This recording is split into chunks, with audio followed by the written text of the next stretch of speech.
আমি তো অনেক টাকা পয়সার অধিকারী না, আবার বোধহয় কুরবানি দেওয়া দরকার নাই, যাকাত দেওয়া দরকার নাই।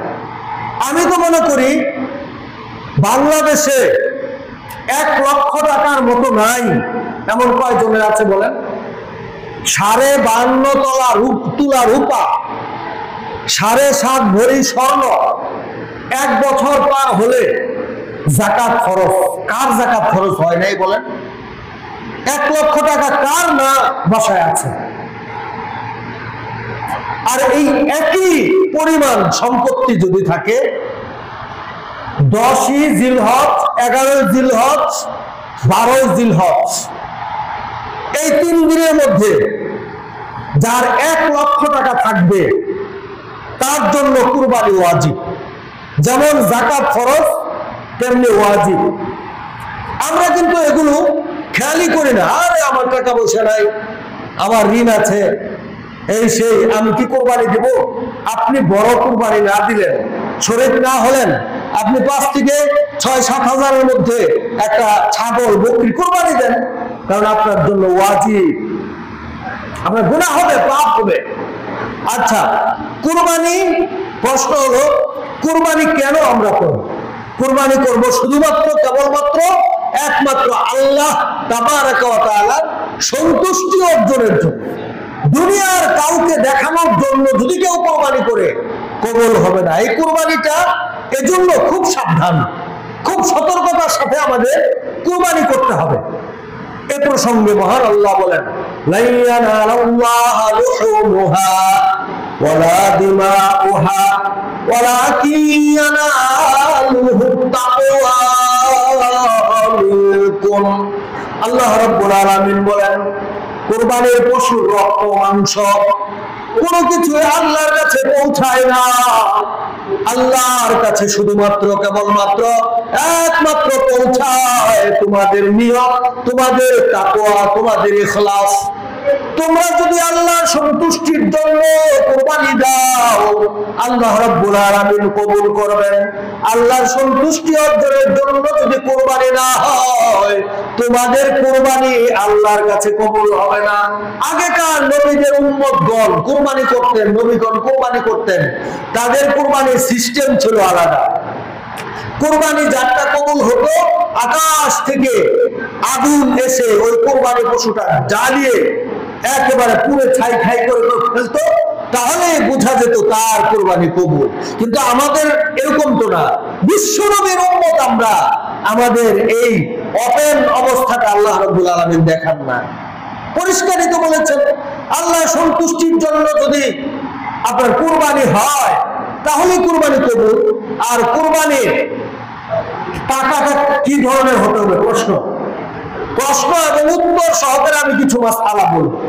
টাকাটা নিরেট 100% হালাল হতে হবে।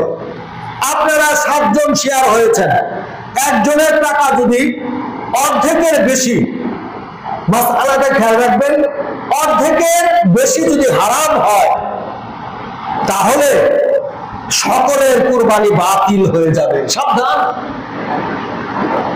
আপনি জানেন একটা লোক সুদের কারবারি করে, তার কোনো অন্য কোনো পেশা নাই, অনবরত সুদের টাকা লাগায়, তাকে আপনি শরীক করবেন না। তার হালাল টাকা সে কোথায় পাইল? হ্যাঁ, সে যদি আবার দেখায় যে আমার তো বাড়িতে একটা গাছের ফলন ছিল, আমার তো ফিশারির এটা তো আমার এই টাকাটা 100% হালাল টাকা, এই টাকা দিয়ে আমি, সে যদি বলে যে আমার এই সোর্স, এটা আমার হালাল উপার্জন, তোমরা হয়তো জানো আমি সুদের কারবারি করি, আমি হারাম উপার্জন করি, কিন্তু আমার এই টাকাটা নিরেট হালাল, তাহলে আপনি তাকে শরীক রাখতে পারবেন। বর্তমানে ফেসবুকে আপনারা দেখবেন নানান ফিতনা শুরু হয়েছে। আমরা ছোটকাল থেকে যুগ যুগ ধরে শরীকে কুরবানি দিয়ে আসছি, তারা বলে শরীক নাই, এটা হাদিস, এটা রাসূল পাক সাল্লাল্লাহু আলাইহি ওয়াসাল্লামের সফররত অবস্থায় ছিলেন। হযরত জাবের রাদিয়াল্লাহু তাআলা আনহু থেকে বর্ণিত হাদিসটা, এটা একদম মুসলিম শরীফে একদম সহিহ হাদিস। তিনি বলেন যে আমরা হজের সময় আমরা কুরবানি করলাম রাসূল পাক সাল্লাল্লাহু আলাইহি ওয়াসাল্লামের সাথে, নাহারনা মা রাসূলুল্লাহ সাল্লাল্লাহু আলাইহি ওয়াসাল্লাম, আমরা বিশ্বনবী সাল্লাল্লাহু আলাইহি ওয়াসাল্লামের সাথে কুরবানি করলাম 7 জনে, একটা উট 7 জনে করলাম, একটা গাভী, একটা গরু আমরা 7 জনের শেয়ারে শরীকানা আমরা কুরবানি করলাম। এটা ওপেন হাদিস, এটা তারা অস্বীকার করে। তারা বলে সফরকালীন। রাসূল সাল্লাল্লাহু আলাইহি ওয়াসাল্লাম কি বলছেন যে সফরকালীনের মাসআলা এটা? সফরকালীন সময়ে তোমরা করবা আর বাসায় শরীক থাকতে পারবা না, এমন কোন হাদিস আছে? তাহলে কিভাবে তারা বলে? অ্যাডভান্স অতিরিক্ত তারা বুঝে। তাদের কথা কর্ণপাত করবেন না। আপনারা প্রশ্ন হলো শরীকানা কয়জনে থাকা যায়? আজকে প্রশ্ন আকারে আপনাদের প্রশ্ন করা লাগবে না, আমি প্রশ্ন করব, আমি উত্তর দেব। প্রশ্ন হলো শরীকানা কুরবানি আমরা দিব, কয়জন সদস্য সর্বোচ্চ থাকা যাবে? 7 জন সদস্য থাকা যাবে। নিম্নে আপনার 3 জন, 2 জন, আপনারা 6, 5, 4, 3, 2, একজন তো একজন জানেন। একজনে কুরবানি করা সবচেয়ে ভালো, এটা তো উত্তমে। কিন্তু তাই বলে যে শরীকানা কুরবানি করা যাবে না তা না। আপনারা দেখে শুনে সবাইকে জিজ্ঞেস করবেন যে গোশত খাওয়ার নিয়তে যদি কেউ কুরবানি করে বা অন্য কোনো উদ্দেশ্য থাকে, লৌকিকতা, যেমন ঢাকা শহরে বড় বড় মন্ত্রীরা, বড় বড় কোটিপতি, তাদের ফেসবুকে প্রচার হয় উনি তো এত লক্ষ টাকা দামের কুরবানি করছেন, এই ভাইরাল হচ্ছে, যারা প্রচার করছে তাদের আইডি ভাইরাল হচ্ছে। এই যে একটা অবস্থা, লৌকিকতা, এটা আল্লাহ রাব্বুল আলামিন পছন্দ করেন না। তার দলিল প্রমাণ কি? কুল ইন্না সালাতি ওয়া নুসুকি ওয়া মাহইয়ায়া ওয়া মামাতি লিল্লাহি রাব্বিল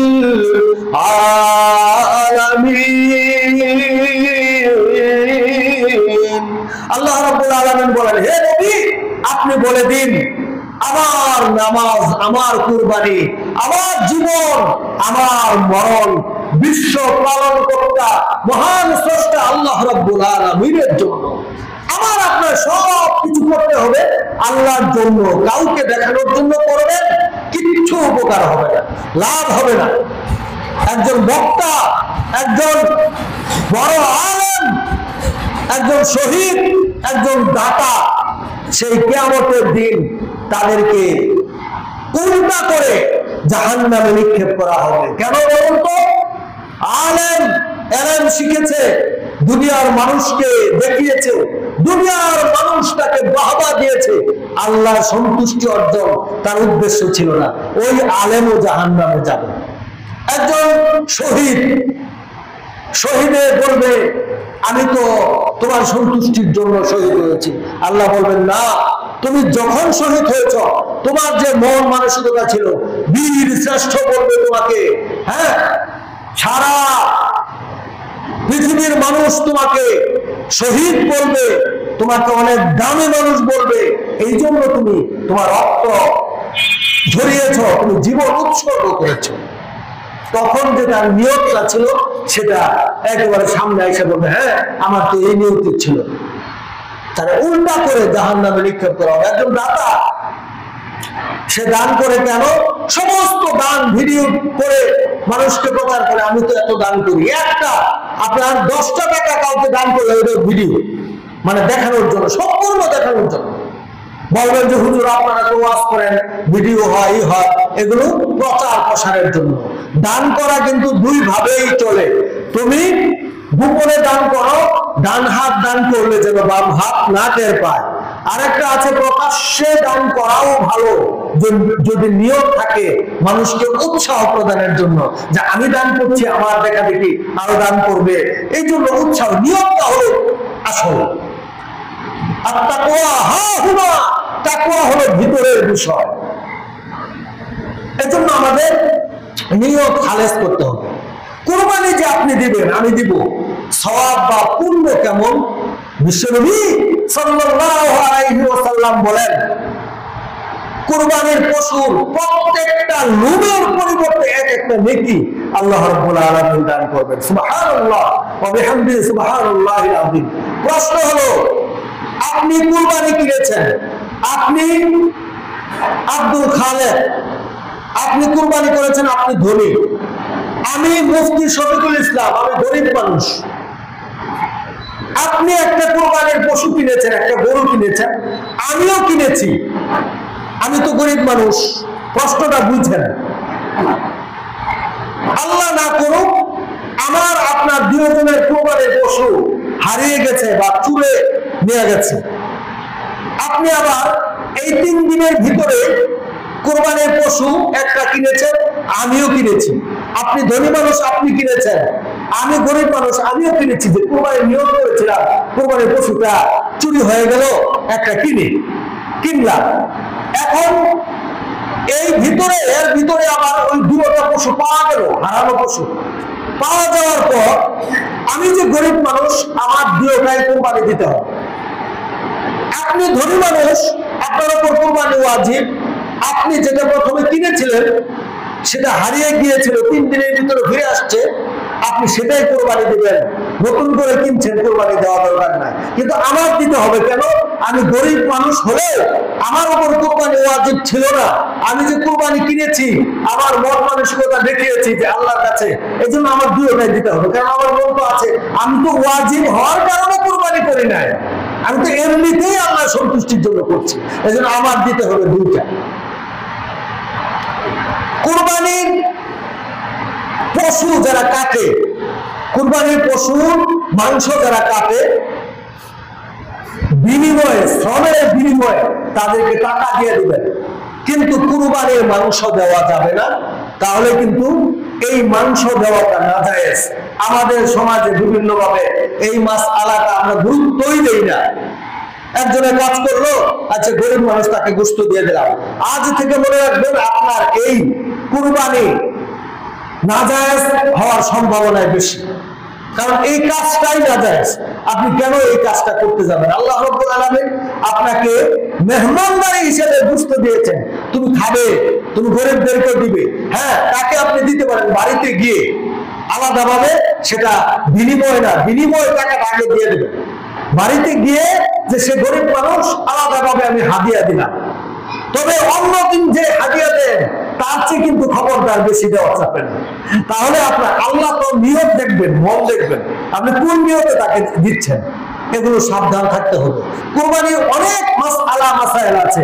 গরু, বকরি, খাসি, উট, দুম্বা কুরবানি দিতে পারবেন, তবে হৃষ্টপুষ্ট ভালো। যদি খোরা হয়, এমন খোরা হয় যে খোরার কারণে আপনার ওই কুরবানির যেখানে জবাই করবেন ওই পর্যন্ত হেঁটে হেঁটে যেতে পারে, হালকা একটু খোরায়, তাহলে এমন ধরনের কুরবানির পশু কুরবানি দেওয়া যাবে। কিন্তু যদি দেখা যায় একটা পা লড়াইতে পারে না, 3 পায়ে চলে, তো ওই পশু দিয়ে কুরবানি চলবে না। আবার যদি অর্ধেকের বেশি লেজ কাটা থাকে বা কান কাটা থাকে, তাহলে ওই পশু কুরবানি দিতে পারবেন না। শিং যদি অর্ধেক বা অর্ধেকের বেশি ভাঙা থাকে উপর সাইডে, তাহলে ওই পশু কুরবানি দেওয়া যাবে। গোড়া থেকে যদি ভেঙে যায়, হ্যাঁ উঠে যায়, তাহলে ওই পশু দিয়ে কুরবানি চলবে না। ছোটখাটো দাগ বা চামড়ার মধ্যে দাগ থাকে, অনেক সময় বলে না এটা কুরবানি দেবো না, দেওয়া যাবে, কোনো সমস্যা নেই। তবে হৃষ্টপুষ্ট যত ভালো মানে পশু আছে সেটাই কুরবানি দিবেন, এটা হলো উত্তম। কুরবানির পশু আপনার নিজের কুরবানি, আপনি নিজে জবাই করবেন, উত্তম। তবে হ্যাঁ, আপনি জবাই করতে পারেন না, সমস্যা নাই, হুজুররা জবাই করছে, তাদেরকে পারিশ্রমিক দিয়ে দিবেন, মন খুশি করে পারিশ্রমিক দিবেন, সমস্যা নেই। কিন্তু একদিনই কুরবানির বিষয়, তাদেরকে হাদিয়া দিবেন। এই কুরবানির পশুর মাংস মানুষকে ইচ্ছা মতো হাদিয়া দেওয়া হয়, কোনো সমস্যা নেই। তবে সমাজে একটা প্রচলন আছে 3 ভাগে ভাগ করা, এটা কিন্তু ইসলামী শরীয়ত বলে নাই যে তুমি 3 ভাগে দিয়া দাও। হ্যাঁ, 1 ভাগ সমাজে রাখো, 1 ভাগ তুমি নিজের জন্য রাখো, আরেক ভাগ গরিবদের দিয়ে দাও। সাধারণত গরিবের বিষয়, আত্মীয় স্বজনের বিষয় নিজের কাছে থাকে, 2 ভাগ নিজের কাছে থাকে, 1 ভাগ সমাজে দেন। এই 1 ভাগ যে এইভাবে সমাজে দেন, এটা কিন্তু শরীয়তে এরকম নাই। তবে হ্যাঁ, এটা একটা উদারতা, এটা আমরা শরীয়ত সম্মত, নবীজির আমলে এটা ছিল, এটা মনে করে করবো না, আমরা করবো যে আমরা দিচ্ছি মন খুশি রেখে তো দিচ্ছি। যিনি কুরবানি দিচ্ছেন তাকে প্রেসার করা যাবে না। সে যদি বলে যে না এটা তো আসলে বিধান নাই, আমি এভাবে দিব না, তাকে চাপ সৃষ্টি করতে পারবেন না যে সমাজ থেকে তারা বাদ দিয়ে দেবো, আজকে নতুন করে হ্যাঁ মাসআলা দিতে আসছে, এটাও বলা যাবে না। খুব সাবধান। তবে আমরা সবাই স্বতঃস্ফূর্ত ভাবে আমরা যেটা দিয়ে আসছি, দেওয়া তো ক্ষতি না, আপনি যত পারেন দিবেন। আপনি যদি অর্ধেক করে সমাজে দিয়ে দেন, আর যারা কুরবানি আপনার সাথে শেয়ার হবে দিবে, তাদের মন যদি থাকে যে আমরা এভাবেই দিব, সবাইকে দিয়ে খাবো, তাতে আরো ভালো। কিন্তু মনটা দেখতে হবে। মানুষের মনের ভিতরে যদি খুঁতখুঁতানি থাকে, আঞ্চলিক ভাষায় যে কথাটা বলে, তখন কুরবানি নিয়ে মানে শরীকানা এটা সমস্যা। এজন্য আপনারা খুব ভালো করে জেনে বুঝে আল্লাহর সন্তুষ্টির জন্য কোরবানি করবেন। কোরবানির পশু আপনি ক্রয় করবেন 2 বছর গরু অথবা উট। না উট হলো 5 বছর। উট তো বাংলাদেশে খুব কম, কিনে কোটি কোটি টাকা দিয়ে শিল্পপতিরা কিনে টাকা, আপনাদের আমাদের এখানে নাই। গরু হতে হবে গরু মহিষ 2 বছর।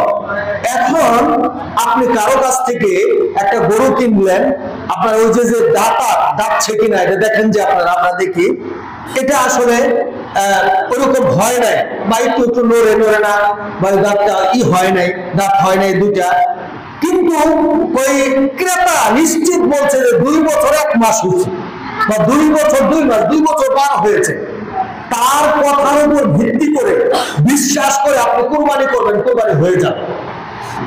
এজন্য যে ক্রেতা না বিক্রেতা যে তার 100% সঠিক সত্য কথা বলতে হবে।